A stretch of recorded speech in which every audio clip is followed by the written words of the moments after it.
Chapter 15 problem. A website that rents movies online recorded the age and the number of movies rented during the past month for some of their customers.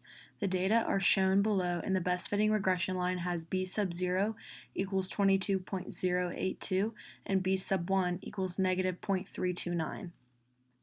A. Use the estimated regression equation to predict rentals for all 6 values of age. So for part A, you need to come up with the equation that I have written here, which is y equals b sub 0 minus b sub 1 times x, where x is your age. So 30, 41, 51, 64, 36, and 29 are all x. So b sub 0 and b sub 1 are given in the directions. So all you have to do is create your equation, like I said before, b sub 0 minus b sub 1 times x will give you your answers for part A. So y equals 22.082 minus 0.329 times x. And like I said before, x is your age. So 30, 41, 51, 64, 36, and 29. All of those ages need to be plugged in for x in order to find part A. So for age 30, you're going to do 22.082 minus 0.329 times 30, which gives you the 12.21. For age 41, you're going to do the 22.082 minus 0.329 times 41, which gives you 8.59. Then you're going to plug in age 51 for x, which is 22.082 minus 0.329 times 51, which gives you 5.3. Then you're going to plug in age 64 for x, which gives you 22.082 minus 0.329 times 64, which gives you 1.03. And then you're going to do age 36 for x, which gives you 22.082 minus 0.329 times 36, which gives you a 10.24. And then for age 29, you're going to do 22.082 minus 0.329 times 29, which gives you 12.54. And you fill in all of the blanks below, and that gives you part A. For part B, input the values for the residuals below. So for part B, the residuals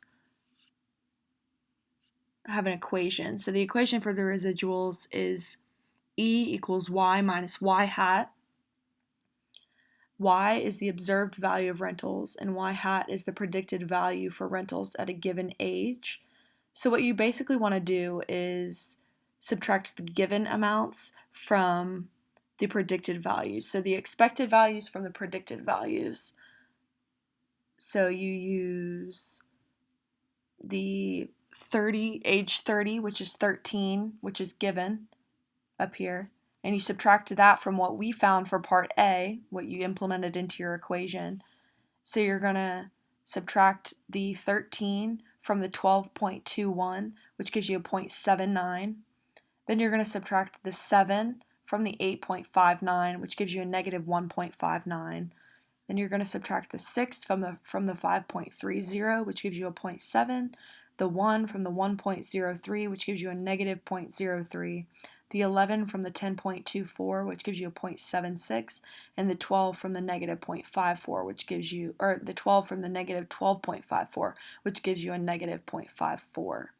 So like I said, for this one, you're going to subtract y, which is what they've given you, and then y hat, which is what we found in part A, and then you subtract those two, and that'll give you your answers for part B.